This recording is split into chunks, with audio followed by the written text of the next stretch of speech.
ბატონო საიდან მოდის? აი. ან რა თემა უნდა გაიხაროს ამ მდინარეში? ან რა აგერეს ჩვენი სანიაღვრეც.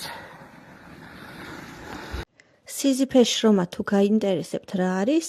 აი ეს არის ნათელი მაგალითი. ყოველი ქარის დაბერისას თბილისის ნაგავსაყრელიდან პარკები კილომეტრების დაშორებით მიფრინავს და მისი მიმდებარე ტერიტორია აი ასე გამოიყურება. ხეები, ველები, წყლის არხი, რომელიც თბილისის ზღვაში ჩაედინება, ღობეები და ასე შემდეგ.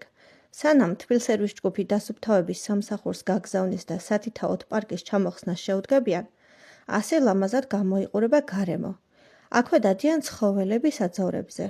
სეზონზე ხორბალი მოყავთ ხოლმე. მოყავთ რა? ცდილობენ. და კიდევ ერთხელ შეგახსენებთ, ეს არის თბილისის საყოფაცხოვრებო ნაგავსაყრელი.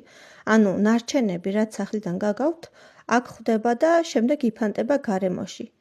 ნაგავი არ ხარისხდება, პირდაპირ იფლობა მიწაში. კარგ შემთხვევაში. და წარმოქმნილი მავნესუნი იფანტება ჰაერში და იწამლება ახლოს მცხოვრები მოსახლეობა. ხალხი ამ ნაგავსაყრელიდან 1 კილომეტრში ცხოვრობს. მათი რიცხვი 10,000-ობითაა. თქვენი აზრით, ეს ნორმაა? ასე უნდა იყოს?